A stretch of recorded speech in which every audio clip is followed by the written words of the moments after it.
Platform 2150 number है, इसका first video होगा। तो आइए शुरू करते हैं। देखिए क्या कह रहा है क्वेश्चन। फर्स्ट नंबर क्वेश्चन देखिए क्या बोला हुआ है। कह रहा है कि एक उत्तल दर्पण जिसकी फोकस दूरी f है वायु में, कोष्टक में लिखा है वायु में है, को एक द्रव, अब द्रव का अपवर्तनांक दिया गया है म्यू इक्वल टू 4/3 में डुबोया जाता है। यानी अपवर्तनांक म्यू का वैल्यू जो दिया गया है ना वो 4/3 उसका द्रव का अपवर्तनांक है, ठीक, उसमें डुबोया जाता है। तो द्रव में दर्पण की फोकस लंबाई क्या हो जाएगी, यही पूछा हुआ है। देखिए यहाँ से आप एक बात नोट करके लिख लीजिए, ठीक, एक बात नोट करके लिख लेना है नोट में कि अगर किसी भी द्रव में हम किसी दर्पण को जब डुबाते हैं तो उसकी फोकस दूरी में कोई चेंजिंग नहीं होती है। लेंस को डुबाते हैं तब फोकस दूरी बढ़ता है घटता है, अब वो डिपेंड करता है उत्तल अवतल लेंस पे, कौन सा लेंस रहेगा। लेकिन ये दर्पण में कोई इफेक्ट नहीं पड़ता है, ठीक। दर्पण का जो फोकस दूरी होता है नो चेंज होता है, ये बात लिख लीजिए आप, नो चेंज हो जाता है। यानी कि अगर इसका फोकस दूरी f है तो अगर द्रव में डुबोएंगे तब भी f ही रहेगा। कोई भी द्रव हो कि उसके अपवर्तनांक पे डिपेंड करता है जब लेंस रहेगा तब। लेकिन यहाँ दर्पण में कोई द्रव हो, इसका अपवर्तनांक कितना ही हो, कोई इसमें टेंशन नहीं है, उसका फोकस दूरी सेम रहेगा। यानी कि इसका आंसर क्या हो जाएगा, ऑप्शन नंबर डी हो जाएगा। फोकस दूरी सेम रहेगा, f ही रह जाएगा, ठीक।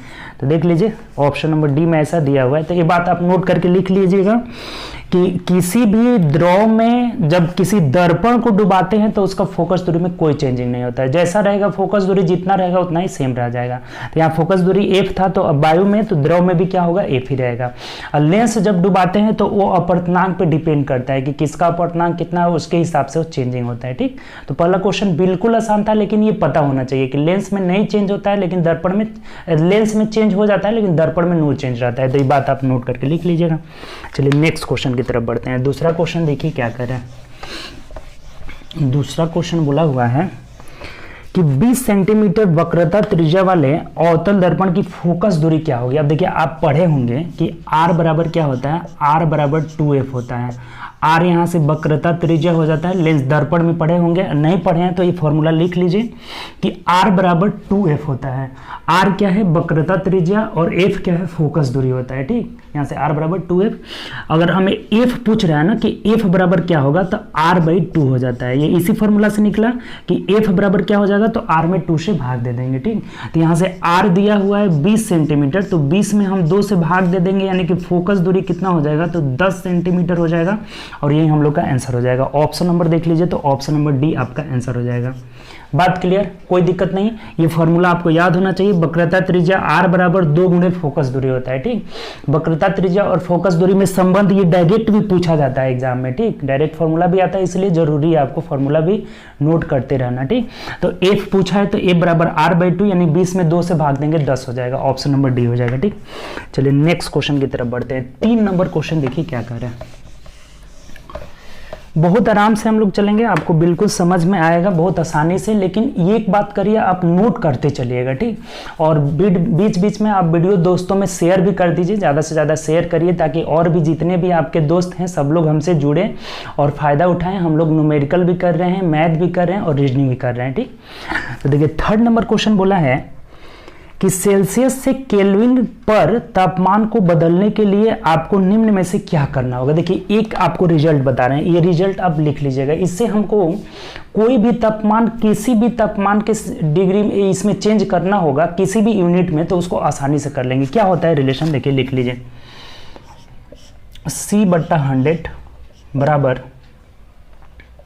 F-32/180 बराबर R/80 और बराबर K-273/100 होता है, ठीक। देखिए ये चार प्रकार से हम लोग तापमान को मापते हैं। किसमें तो सेल्सियस, फ़ारेनहाइट, र्यूमर और केल्विन, ठीक। ये 4 प्रकार से मापते हैं। तो इस फॉर्मूला के सहारे हम किसी का भी तापमान किसी में भी चेंज कर सकते हैं। तो ये फॉर्मूला आप ध्यान रखिएगा। डायरेक्ट रिजल्ट क्या निकलता है, C/100 बराबर फ़ारेनहाइट -32/180 बराबर र्यूमर/80 बराबर केल्विन -273/100 होता है। फॉर्मूला लिख लिए होंगे, इसको याद रखना होगा। नहीं याद रहेगा क्वेश्चन आपसे नहीं बनेगा। आप कितना कंसेप्ट टोटल फार्मूला आपको ध्यान में रखना ही होगा फिजिक्स के लिए, ठीक। तो अब देखिए हमें क्या बोला हुआ है, ये तो रिजल्ट आप लिख लिए होंगे, इसको ध्यान में रखना होगा। अब कह रहा है हमें कि सेल्सियस और केल्विन इन दोनों को चेंज करना है, इन दोनों को हमें चेंज करना है। तो बाकी सबको हटा देते हैं, इसको हम हटा देते हैं, ठीक, क्योंकि आप लिख लिए होंगे, इसको लिख लीजिएगा, इन दोनों को हटा देते हैं। तो देखिए अब क्या रिजल्ट यहाँ से मिल गया कि सेल्सियस और केल्विन माइनस 273/100 हो जाता है, ठीक है ना। इसको हटाइए, इस चीज़ को नोट कर लिए होंगे। अब देखिए कैसे चेंज करेंगे हम, ये दोनों जब आपस में बराबर है तो इस 100 से 100 यहाँ से कैंसिल आउट हो जाएगा, क्लियर। अब देखिए क्या मिल जाएगा, C बराबर K माइनस 273, और हमें क्या बोला हुआ है, 273 है ना यहाँ पे। अब हमें ये बोला हुआ है ना कि सेल्सियस से केल्विन में बदलना है, हमें सेल्सियस दिया हुआ है और केल्विन में बदलना है, यानी कि के का वैल्यू हमें पता करना है। तो केल्विन बराबर क्या हो जाएगा, C प्लस ये आकर इधर क्या हो जाएगा, 273 जुड़ जाएगा। इसका मतलब ये रिजल्ट फाइनली हमें मिल रहा है किसका किसका, तो केल्विन और सेल्सियस में बदलने के लिए, सेल्सियस को केल्विन में बदलने के लिए। यानी कि सेल्सियस में अगर हमें 10 डिग्री दिया हुआ है, 10 डिग्री सेल्सियस, तो कहेगा केल्विन में बदलिए, तो हम 273 इसमें क्या करेंगे, जोड़ लेंगे। यहाँ क्या करना होगा, जोड़ना होगा। तो आंसर क्या होगा हम लोग का, अब आंसर ऑप्शन में देखिए क्या क्या दिया हुआ है कि दिए गए तापमान को 273 से गुणा करेंगे, नहीं गलत है, दिए गए तापमान में 273 जोड़ लेंगे, यही माना ऐड कर लेंगे। दिया गया जो तापमान है इसमें क्या करेंगे, 273 ऐड कर लेंगे, यानी ऑप्शन नंबर बी आपका आंसर हो जाएगा। अब बहुत लोग ना यहाँ से गड़बड़ कर देंगे, वो केल्विन वाला में से घटाने वाला है ना, तो ऑप्शन नंबर यहाँ से वो डी कर लेंगे कि 273 घटा लेंगे, लेकिन ऐसा नहीं है। हमें बोला है कि सेल्सियस तापमान दिया हुआ है तो उसे केल्विन में चेंज करना है, इसका मतलब 273 हम क्या करेंगे, ऐड करेंगे। ये बात क्लियर हुआ। किससे निकला फॉर्मूला, तो फॉर्मूला यहाँ पे फिर लिख देते हैं, अगर नहीं लिखें तो इसको लिख लीजिएगा, C/100 बराबर F माइनस 32/80 हाँ यहाँ पे क्या होता है 180 और बराबर R/80 और बराबर K माइनस 273/100 हो जाता है, ठीक। तो ये फार्मूला आपको ध्यान रखना होगा, इससे कोई भी तापमान दिया गया रहे हम किसी भी तापमान को किसी भी तापमान में कन्वर्ट कर सकते हैं, ठीक। C/100 बराबर F माइनस 32/180 बराबर R/80 बराबर केल्विन K माइनस 273/100। तो हमें इन दोनों को लेकर चलना था, क्योंकि सेल्सियस केल्विन में पूछा था, तो इन दोनों को लेकर चले, 100 कट गया, और सेल्सियस दिया हुआ है केल्विन निकालना है, तो सेल्सियस दिया हुआ है केल्विन निकालना है, K बराबर C प्लस 273, यानी 273 जोड़ देंगे तो वो तापमान हमें किस में निकल जाएगा, तो केल्विन में निकल जाएगा, यानी कि ऑप्शन नंबर यहाँ से क्या हो जाएगा, ऑप्शन नंबर बी आपका आंसर हो जाएगा। क्लियर, कोई दिक्कत नहीं। चलिए अगले क्वेश्चन की तरफ से बढ़ते हैं। बहुत हम लोग आराम से करेंगे, क्वेश्चन बहुत जरूरी है आपको समझना, आप समझिएगा। अब ऐसे क्वेश्चन आप तुरंत बना लीजिएगा, किसी का भी तापमान रहे किसी में भी कन्वर्ट कर लीजिएगा, बस आपको फॉर्मूला पता होना चाहिए, ठीक। चलिए आगे बढ़ते हैं। नेक्स्ट क्वेश्चन देखिए, एक प्रतिरोध में से विद्युत धारा I प्रवाहित होती है एवं स्रोत प्रतिरोध के क में B का विभवांतर बनाए रखता है, भी विभवांतर बनाए रखता है, ठीक। और समय T स्रोत में आपूर्ति की गई ऊर्जा मात्रा पूछा हुआ है। देखिए अब यहाँ से बहुत कुछ आप सीखिएगा फॉर्मूला। ऊर्जा बराबर क्या होता है, देखिए ऊर्जा बराबर विभवांतर, अगर विभवांतर दिया गया हो और गुणे आवेश, ठीक, ये बात होता है, ये बात आपको पता होना चाहिए। नहीं पता है तो यहाँ लिख लीजिएगा कि ऊर्जा बराबर क्या होता है, विभवांतर गुणे आवेश, यानी इसको शॉर्ट में लिखेंगे तो W बराबर क्या होता है, W बराबर VQ हो जाता है। W बराबर क्या होता है, VQ, यानी कि W ऊर्जा हो गया और विभवांतर V हो गया और आवेश क्या हो जाता है, Q होता है। Q फॉर आवेश लिखते हैं। अब यहाँ से हमें पूछा हुआ है ना कि अब एक बात और ध्यान रखिए, ये वाला होता है, और एक चीज़ और फॉर्मूला आप पढ़े होंगे कि Q बराबर क्या होता है, Q बराबर IT होता है। अगर हम कितना धारा प्रवाहित हो रहा है उसमें समय से गुणा कर लेंगे तो आवेश हमें निकल जाता है, ठीक। क्या होता है, Q बराबर IT होता है। क्लियर हुआ यहाँ से। देखिए दो बातें, एक ऊर्जा बराबर विभवांतर गुणे आवेश हो जाएगा, तो अगर W बराबर लिखेंगे तो VQ हो जाएगा, और Q को हमें हटाना है, Q यहाँ नहीं रखना है। धारा दिया हुआ है और समय दिया हुआ है, तो Q का फॉर्मूला क्या होता है, Q का फॉर्मूला होता है Q बराबर IT, यानी आवेश बराबर धारा गुणे समय, कितना करंट प्रवाहित हो रहा है और गुणे समय हो जाता है, तब यहाँ रख दीजिए। तो W बराबर क्या हो जाएगा, V तो रखना ही है और Q के जगह क्या लिखना है ना, IT लिख लेना है, VIT। तो यही आपका ऊर्जा हो जाएगा VIT। तो अब देखिए कभी कभी ना ऐसे दे देता है, कभी अलग। अब एक चीज़ आप पढ़े होंगे यहाँ से कि V बराबर IR, V बराबर IR होता है। तो यहाँ से अगर I को हम हटा दें, कभी कभी V को हटा देता है, कभी कभी I को हटा देता है, दोनों को रिप्लेस करता है। तो एक तो फॉर्मूला मिल गया कि वर्क बराबर क्या हो जाएगा, VIT हो जाएगा। अब दूसरा तीन फार्मूला इस पे आता है, तो तीनों फार्मूला हम लोग निकाल लेते हैं। अगर यहाँ से हम लोग अगर V के जगह हम IR रख दें, देखिए पहला फार्मूला बनाते हैं, V के जगह IR रखते हैं, तो W बराबर क्या हो जाएगा, IR रख लेते हैं और गुणे क्या है, IT है। तो यहाँ से क्या मिल जाएगा, W बराबर I स्क्वायर RT हो जाएगा। ठीक, I स्क्वायर RT। तो ये तीसरा फार्मूला मिल गया। ठीक, अब चौथा फार्मूला, यहाँ से अगर हम I का वैल्यू निकाल लें, I बराबर क्या हो जाएगा, तो V बाई R हो जाएगा। अब इस I के जगह आप इसको रख दीजिए, V बाई R। तो अब क्या निकल जाएगा, देखिए यहाँ से अगर रखते हैं हम लोग कि W बराबर क्या हो जाएगा, V इंटू आई के जगह क्या रखना है, V by R into T.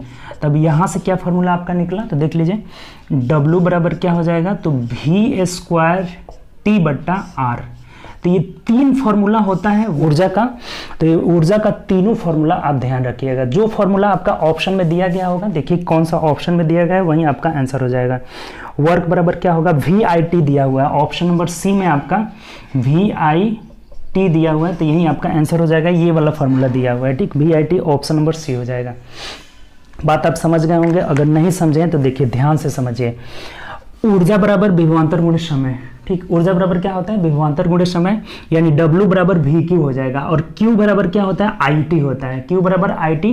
तो यहाँ Q के जगह हम IT रख लेते हैं, तो क्या निकल जाता है, ऊर्जा बराबर VIT। Q के जगह IT रख लेना है तो VIT, एक पहला फॉर्मूला हो गया। ठीक, और V बराबर IR होता है, ये अभी मिलेगा, आगे बहुत जगह मिलेगा। तो V बराबर IR हो गया। तो यहाँ V के जगह हम अगर IR को पुट कर लेते हैं तो क्या मिल जाता है, देखिए तो V के जगह IR लिख लिए, तो W बराबर I स्क्वायर RT। तो ये दूसरा फार्मूला हो गया। ठीक, ये कौन सा हो गया, दूसरा फार्मूला हो गया वर्क का, ऊर्जा का। ठीक, अब तीसरा फार्मूला की तरफ बढ़ते हैं। अगर हम यहाँ से I बराबर निकाल लेते हैं तो I बराबर क्या हो जाएगा, V बाई R हो जाएगा। तो यहाँ I के जगह हम क्या रख लेते हैं, V बाई R कर लेते हैं। तो एक और फार्मूला क्या मिल जा रहा है ऊर्जा का, V स्क्वायर T बटा R। तो ये तीनों फार्मूला बहुत मोस्ट इंपॉर्टेंट है, तीनों से क्वेश्चन पूछ देता है। देखिए डायरेक्ट फार्मूला ही पूछ दिया है, तो तीनों फार्मूला आप लिख लीजिएगा। कैसे कैसे डिराइव किए हैं इसको भी आपको लिख लेना होगा। ठीक, बात समझ में आ गई, कोई दिक्कत नहीं। इसका आंसर हम लोग का सी हो जाएगा। सी वाला में दिया हुआ है VIT, ऑप्शन नंबर सी हो जाएगा। क्लियर, आगे बढ़े। चलिए नेक्स्ट क्वेश्चन की तरफ बढ़ते हैं, इसको कॉपी कर लीजिएगा। चलिए अगला क्वेश्चन देखते हैं। नेक्स्ट क्वेश्चन बहुत आराम से हम लोग चल रहे हैं। देखिए जरूरी भी है, अभी शुरुआत में कुछ फॉर्मूले भी होंगे, उन्हें डिराइव भी करना होगा। आगे तो आपको जब फॉर्मूला याद हो जाएगा तो तुरंत क्वेश्चन बनाने लगेंगे डायरेक्ट। ठीक, तो अभी फॉर्मूला जरूरी है। नेक्स्ट क्वेश्चन आइए। 5 नंबर क्या कह रहा है कि यदि कंडक्टर का प्रतिरोध दिया जाए तो विद्युत धारा आधी हो जाती है, तो यह किस कारण होता है। प्रतिरोध और विद्युत धारा अभी लिखे थे कि V बराबर क्या होता है, IR हो जाता है। V बराबर IR, तो धारा और इन दोनों में संबंध निकालना है, यानी कि I बराबर क्या हो जाएगा, देखिए तो I बराबर V बाई R हो जाएगा। इसका मतलब क्या हुआ कि अगर हम इस धारा को दोगुना करेंगे, इसको अगर दोगुना करिएगा तो ये आधा हो जाएगा। दोनों में उल्टा रिलेशन है। धारा में और प्रतिरोध में कैसा रिलेशन है, यहाँ से उल्टा रिलेशन निकल रहा है। V बराबर IR, तो I equal to V by R हो जाएगा। तो यहाँ से क्या बोला है हमें कि यदि हम कंडक्टर का प्रतिरोध इसको दोगुना करेंगे, जब इसको दोगुना करेंगे तो ये 1/2 मिल जाएगा। I इक्वल टू क्या हो जाएगा, 1/2। यानी कि ये बोला है कि अगर हम ये प्रतिरोध दोगुना कर रहे हैं तो धारा जो है आधी हो जाती है। ये किसके कारण होता है, तो इसी के कारण V बराबर I बराबर V बाई R के कारण होता है। तो देख लीजिए किस में दिया हुआ है, ऑप्शन नंबर बी में दिया हुआ है। हम लोग का आंसर हो जाएगा। V बराबर IR होता है, लेकिन जब धारा का मान निकालेंगे तो V बाई R हो जाएगा। यानी कि यहाँ जब प्रतिरोध दोगुना तो धारा क्या हो जाएगा, आधा हो जाएगा। तो किसके कारण, तो I बराबर V बाई R, जो कि ऑप्शन नंबर बी में दिया हुआ है। तो यही हम लोग का आंसर हो जाएगा। क्लियर, कोई दिक्कत। चलिए नेक्स्ट क्वेश्चन की तरफ बढ़ते हैं। अगला क्वेश्चन 6 नंबर क्वेश्चन देखिए क्या कर रहा है। बोला हुआ है कि ध्वनि हवा में देखिए ध्वनि का चाल तो एक्चुअली हवा में होता है 332 दशमलव कुछ होता है ना, इसको 333 इसमें लिख दिया, कहीं कहीं 333 लिखा रहता है और कहीं 332 रहता है, इसको ध्यान रखना होगा। ठीक, तो 333 मीटर पर सेकेंड है, ये चीज़ हमें ध्वनि का चाल दिया हुआ है, ध्वनि का हवा में चाल, ये जो है हो गया ध्वनि का हवा में चाल, हवा में स्पीड दिया हुआ है। ठीक, चाल दिया हुआ है,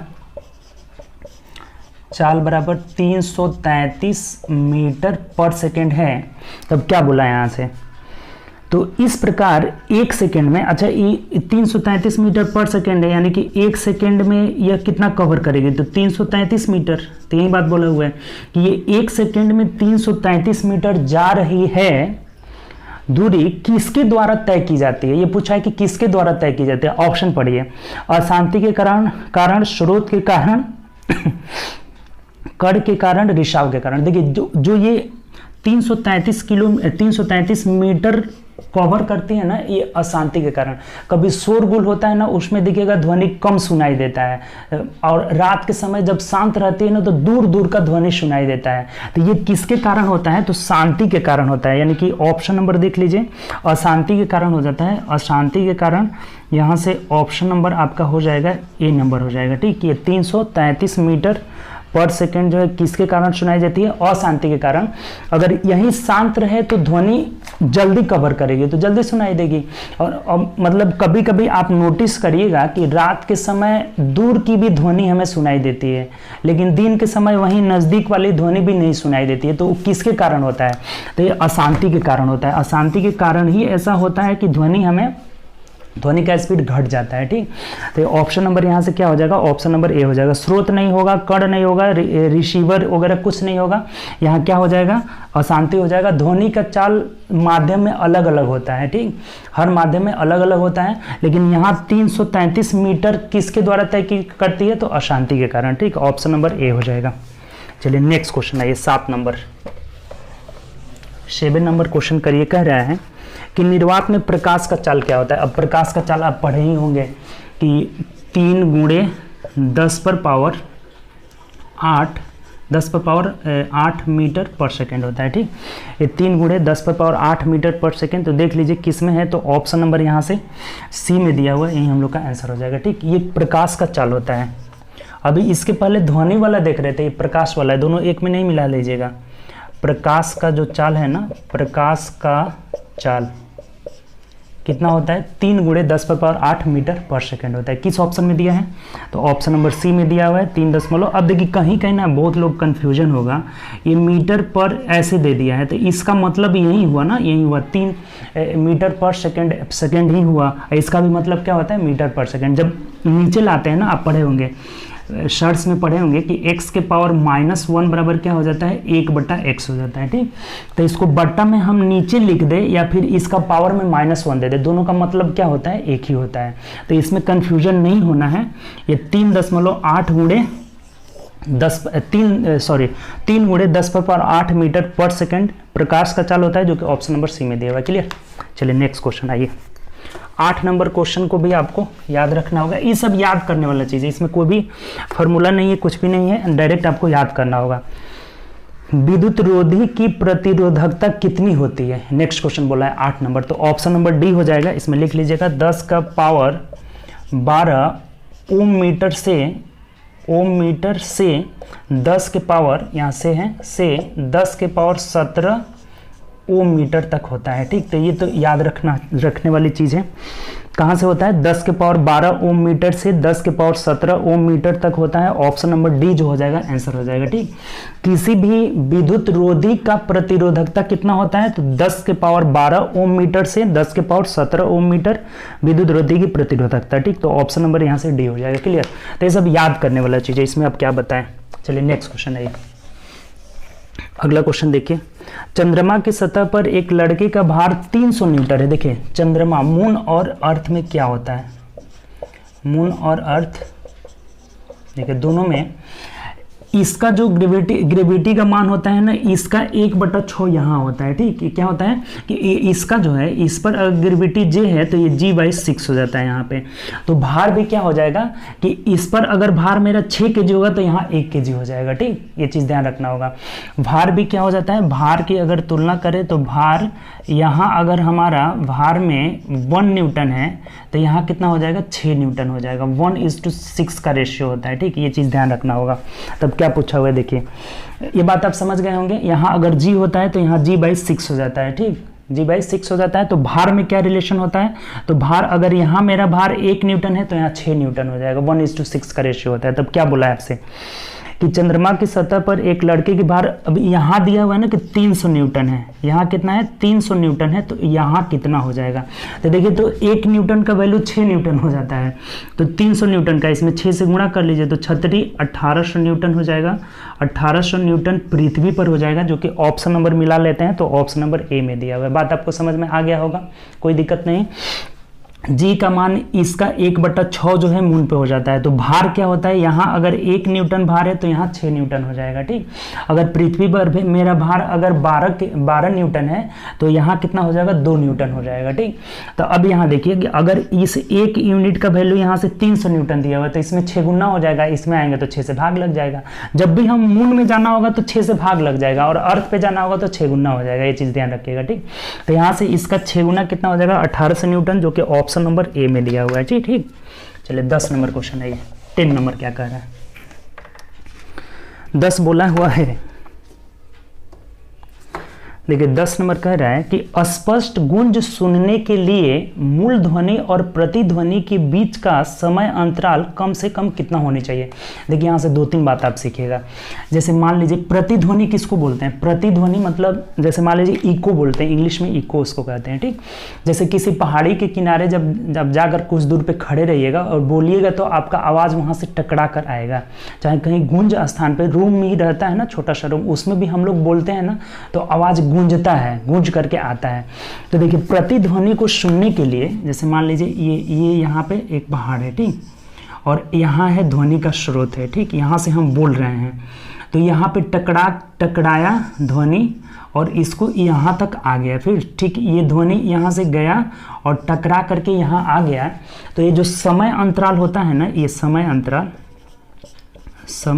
अंतराल कितना होता है यहाँ से, तो 0.1 सेकेंड का होता है। यहाँ पे 0.1 सेकेंड का, यहाँ से टकरा कर यहाँ तक आने का समय अंतराल कितना होता है, 0.1 सेकेंड का होता है। ये पूछेगा अगर तो ध्यान रखिएगा 0.1 सेकेंड।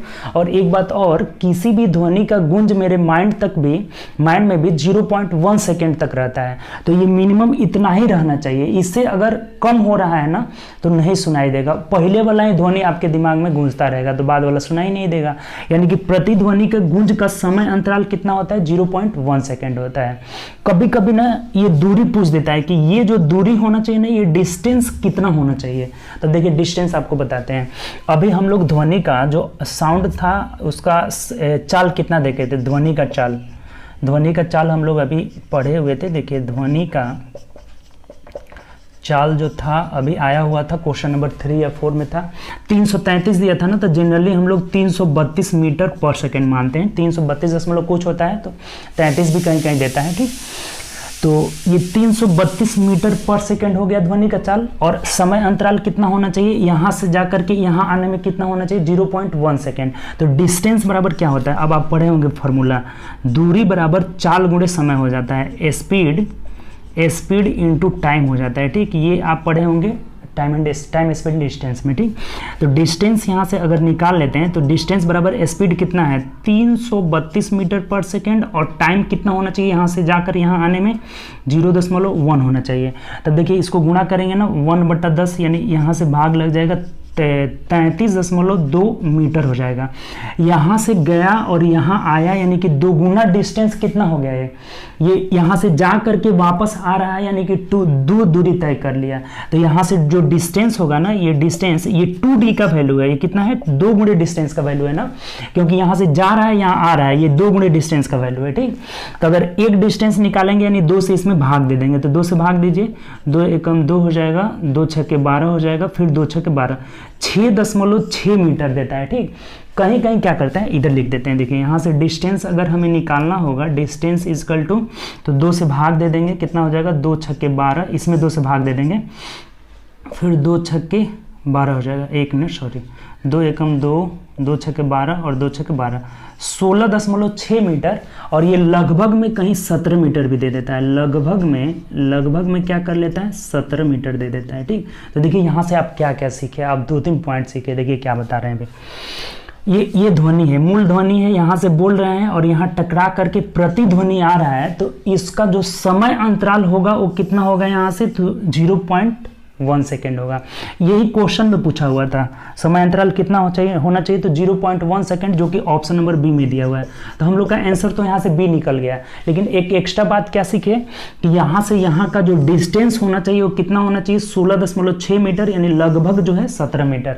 ये कभी कभी 17 दे देता है, कभी 16.6 देता है, तो ध्यान रखिएगा ये 16.6 मीटर होता है, यानी कि लगभग 17 मीटर। कैसे निकला, तो देखिए सिंपल, 2 गुणे डिस्टेंस, यानी यहाँ गया यहाँ आया, कितना देर लगा, 0.1, और ध्वनि का चाल अभी देखे थे 332 होता है मीटर पर सेकेंड, तो 332 गुणे 0.1 कर लिए, तो कितना आ जा रहा है यहाँ से 33.2।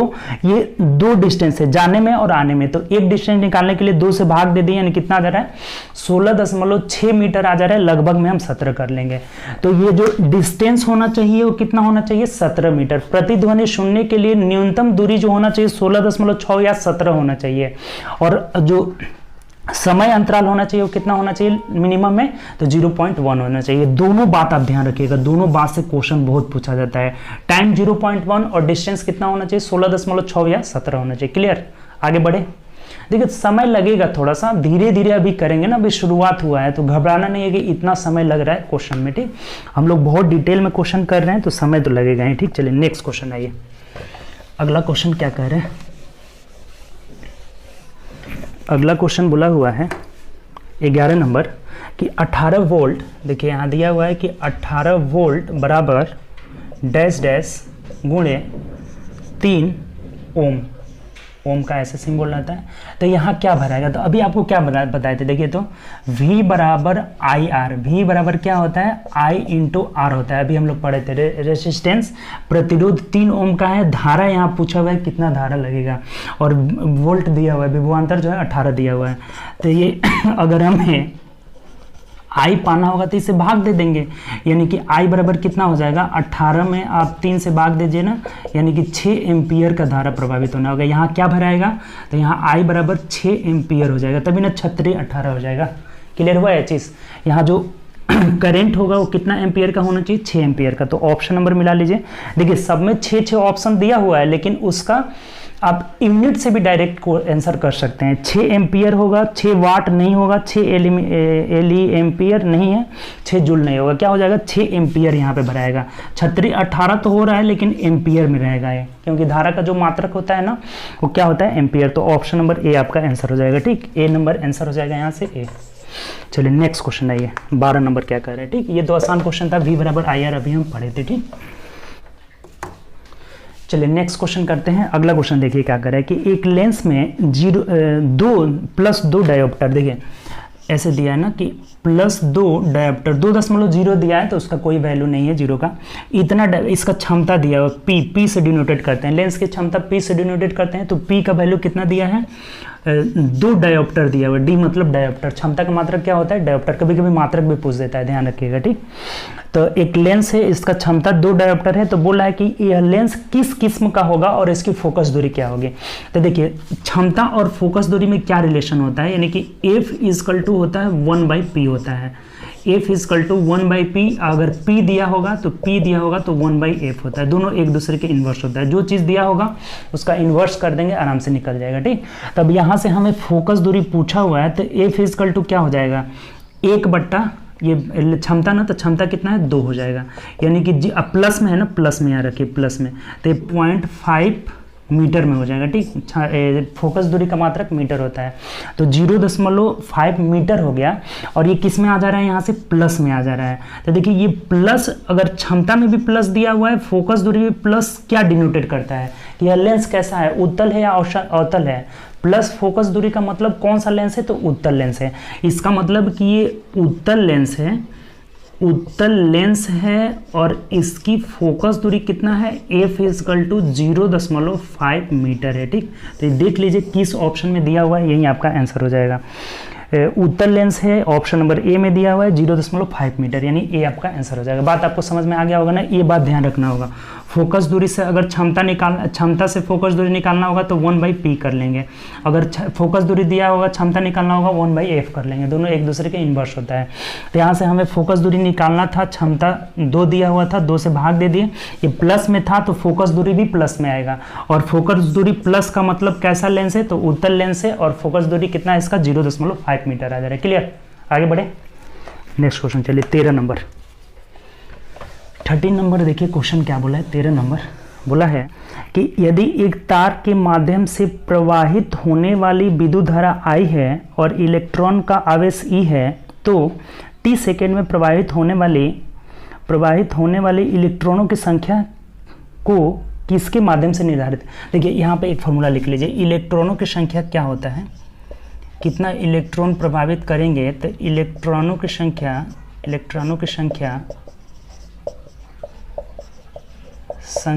n बराबर, n लिख देते हैं नंबर ऑफ इलेक्ट्रॉन। तो इलेक्ट्रॉन संख्या n बराबर क्या होता है, विद्युत धारा गुणे समय और बट्टा इलेक्ट्रॉन का आवेश,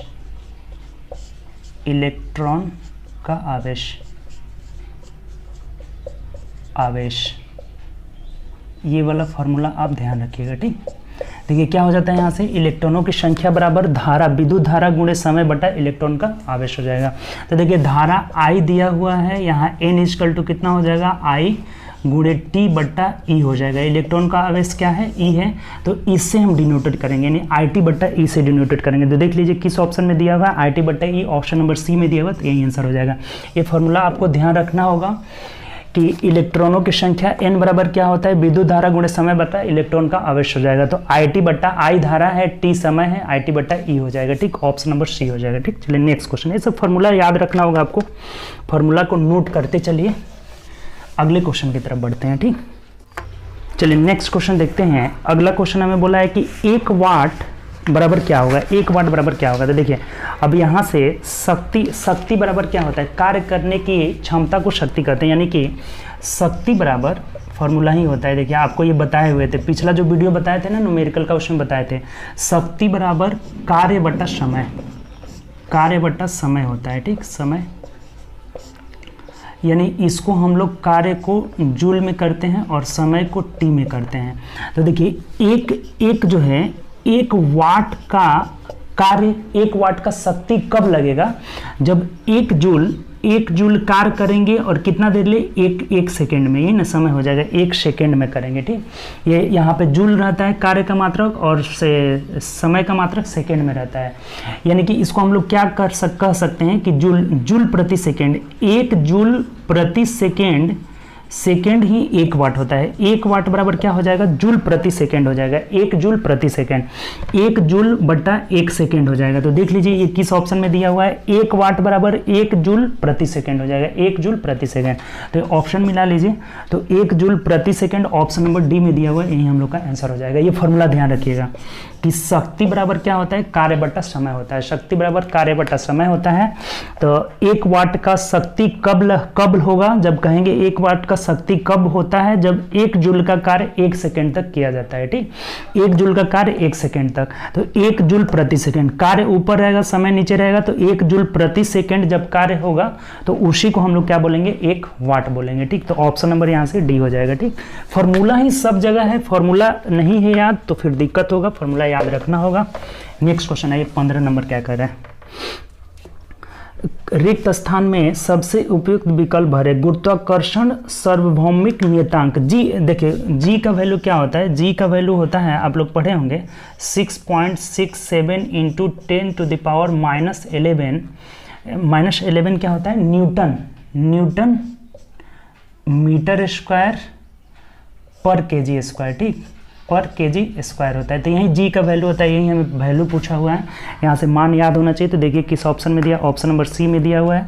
जी बराबर क्या होता है 6.67 इंटू 10⁻⁻11 न्यूटन मीटर स्क्वायर पर KG square, newton metre square पर केजी स्क्वायर। ऑप्शन नंबर यहाँ से सी आपका आंसर हो जाएगा, सी वाला। तो अब देखिए इसमें कुछ है, इसको तो याद करना होगा ना, इसको याद रखना होगा कि जी का वैल्यू क्या होता है रट जाइए, एकदम रट जाना है 6.67 इंटू 10⁻⁻11 न्यूटन मीटर स्क्वायर पर केजी स्क्वायर। ठीक, जी का वैल्यू कितना होता है 6.67 इंटू 10⁻⁻11 न्यूटन मीटर स्क्वायर पर केजी स्क्वायर। क्लियर, चले आगे बढ़ते हैं, इसको याद रखना होगा। ठीक, चलिए 16 नंबर भी क्वेश्चन याद रखने वाला है। क्या बोला है कि वायु का निरपेक्ष अपवर्तनांक सूचकांक क्या होता है, तो इसका याद रखिएगा 1.0003 होता है। ये अपवर्तनांक सूचकांक होता है। वायु का निरपेक्ष अपवर्तनांक सूचकांक कितना होता है, तो 1.0003 होता है, जो कि ऑप्शन नंबर डी में दिया हुआ, तो यही आंसर हो जाएगा। ठीक, तो ये सब याद रखना होगा। नेक्स्ट क्वेश्चन आइए 17 नंबर का क्वेश्चन बनाने वाला है कि मान ले कि एक काल्पनिक ग्रह जिसका द्रव्यमान पृथ्वी के आधे के बराबर है और त्रिज्या 1/3 के बराबर है, यदि पृथ्वी की सतह पर गुरुत्वाकर्षण के कारण त्वरण है तो जी ग्रह का गुरुत्वाकर्षण के कारण त्वरण। देखिए जी का वैल्यू क्या होता है पृथ्वी की सतह पर, जी का वैल्यू क्या होता है, जी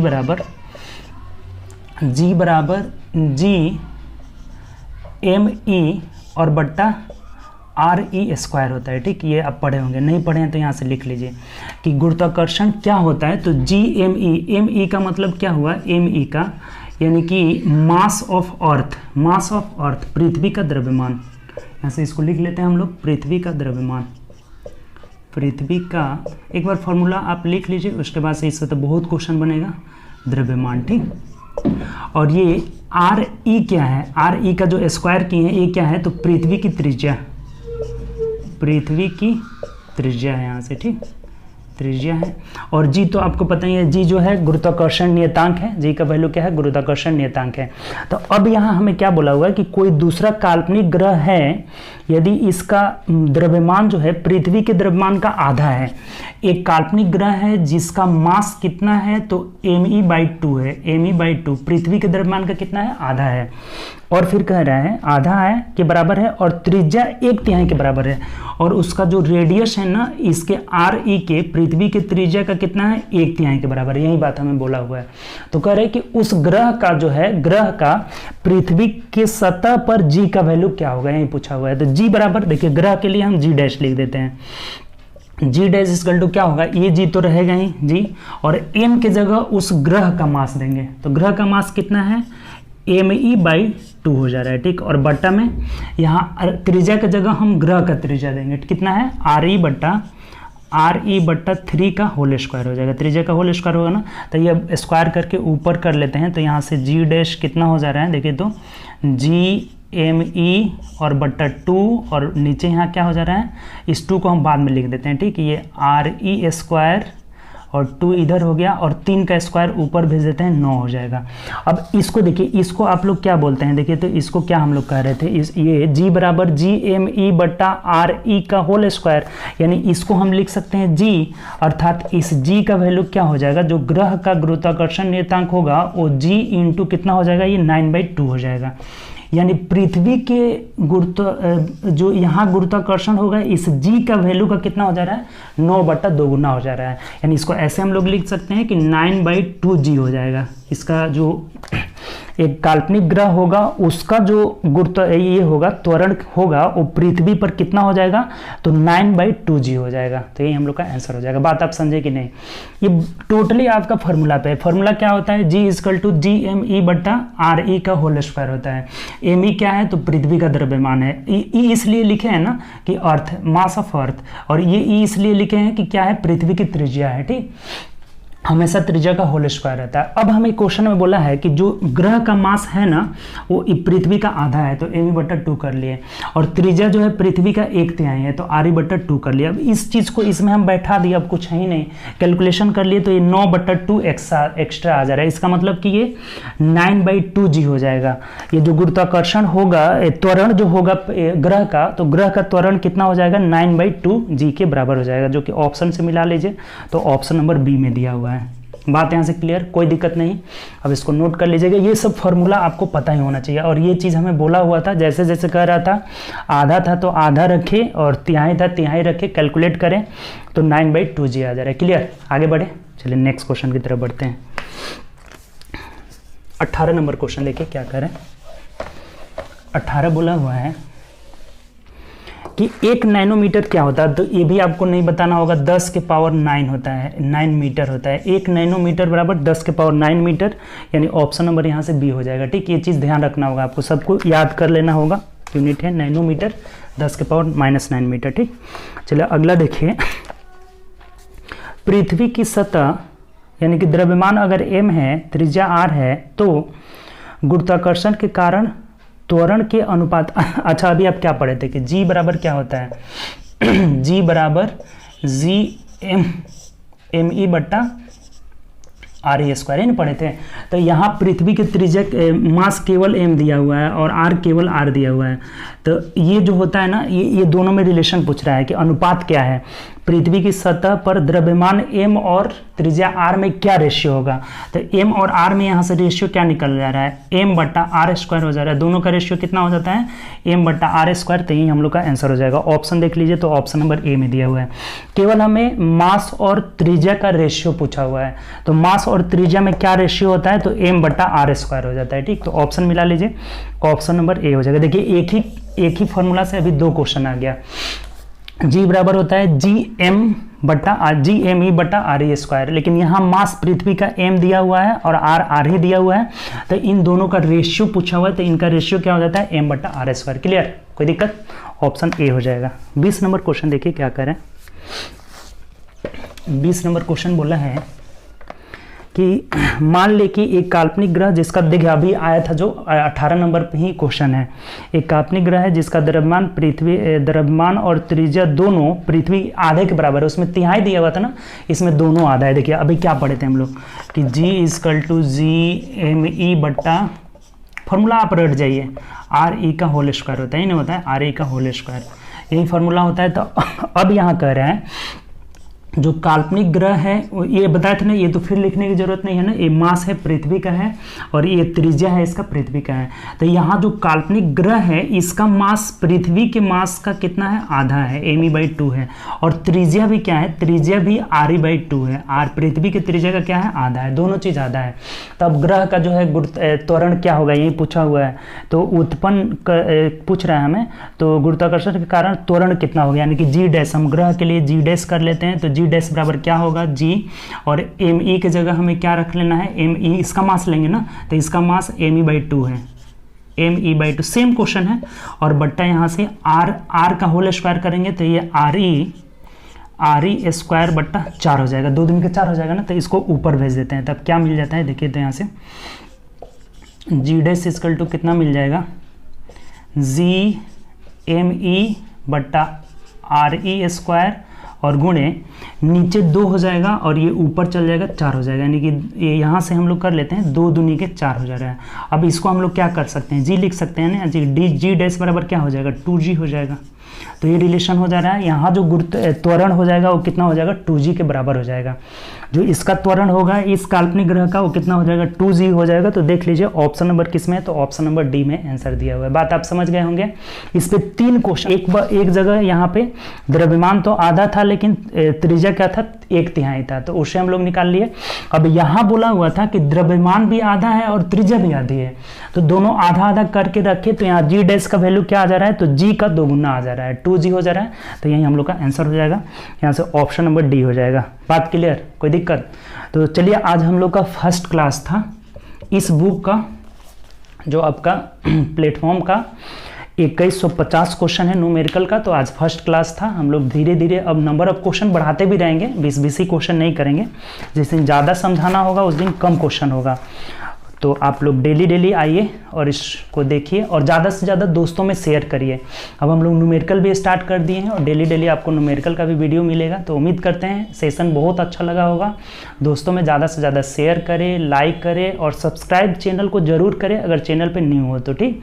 और शेयर भी ज़रूर करें, दोस्तों में शेयर करें ताकि और भी आपके दोस्त हमसे जुड़े और ज़्यादा से ज़्यादा लाभ उठाएँ, ठीक। तो ओके बाय, अपना ख्याल रखें और प्रैक्टिस ज़्यादा से ज़्यादा करें, ठीक।